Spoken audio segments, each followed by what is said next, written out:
Hi there. Thanks for tuning into the Freedom Update. I'm Christine, and today I want to give you an update about our case in British Columbia challenging the province's vaccine passport policy. We have some exciting news to share, and that is that a hearing has been scheduled. And we're also watching some news coming out of British Columbia about changes to COVID restrictions in that province. So I can't wait to tell you all about it.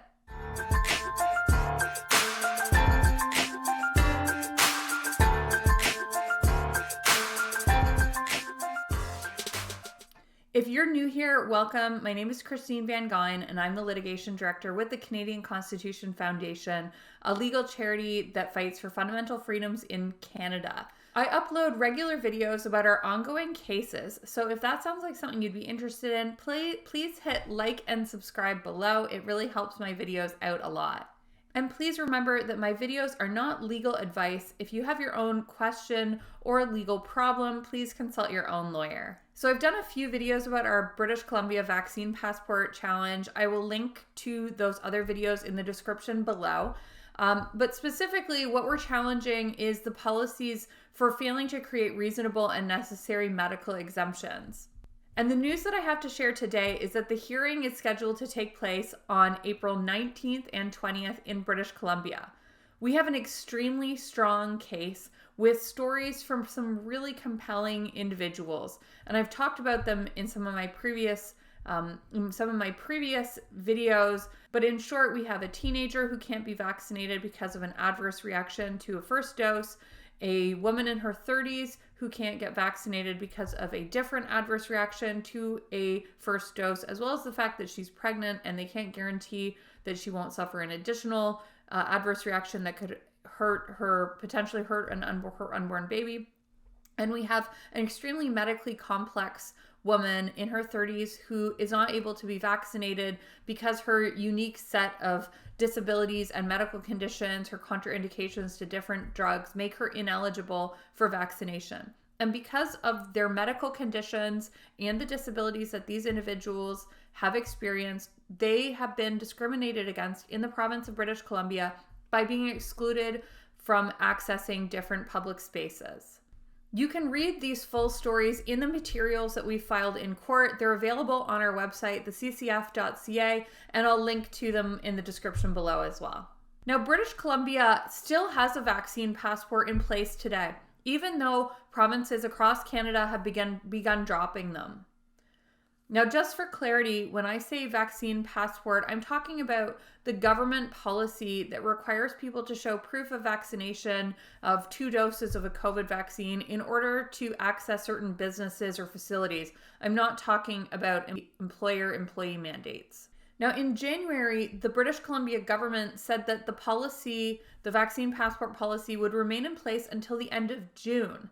Now, then in February, the government said it would remain in place until mid-April. Now the BC government is expected to give another update sometime next week, the second week of March. So you might be wondering how that could potentially impact our case.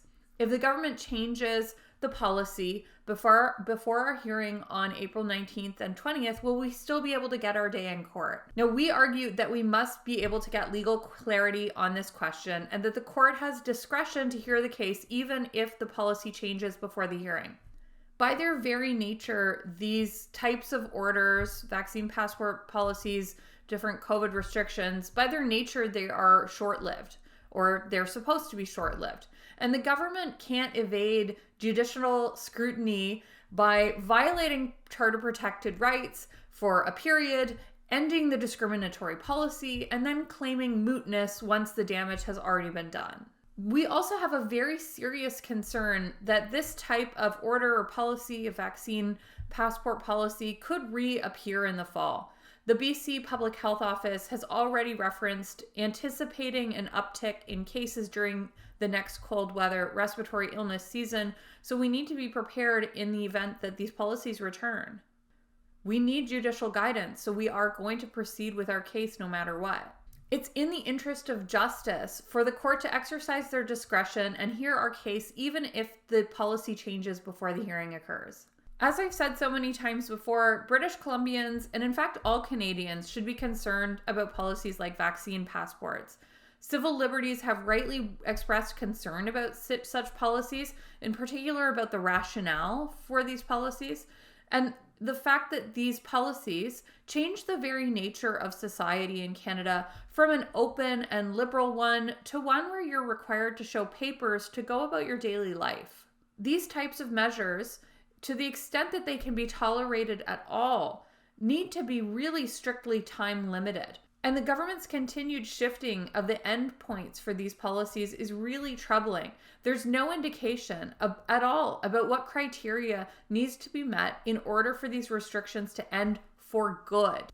Despite repeated questions during a March 3rd press conference, Health Minister Adrian Dix refused to answer questions about what specific metrics need to be met in order for the restrictions to be lifted or changed. Now, originally, British Columbia had set some benchmarks that were supposed to provide guidance. They involved things like vaccine rates, case counts, and hospitalizations. But now the province merely uses broad language like hospitalization is going down. As I have said throughout this pandemic, BC has had the worst vaccine passports in Canada, and their biggest problem is the failure to accommodate people who can't be vaccinated for medical reasons. Our legal challenge was filed in December, and we're acting as a public interest litigant. And we also brought the case with 3 individuals who, as I said, can't be vaccinated for medical reasons. And their stories, as I said, are really compelling. So I really recommend listening to some of the other videos where I get into all of the details about those stories. As a liberal democracy, we need to make accommodations for situations like those of our 3 applicants. We don't exclude people from society because they have a complex medical condition or a disability, but that's exactly what these vaccine passports in British Columbia do by failing to create medical exemptions. Now, unfortunately, the case is not going to be streamed online because it is, in this case, an in-person hearing on April 19th and 20th. But if you follow me on Twitter, I will post updates about the hearing, what's going on. I'm going to be attending. So if you sign up to follow me on Twitter, you'll be able to receive those updates. And if you sign up for our Freedom Updates, you'll get additional information as the case progresses. Okay, that's all for this update. Thanks for watching, and let's keep fighting for freedom in Canada.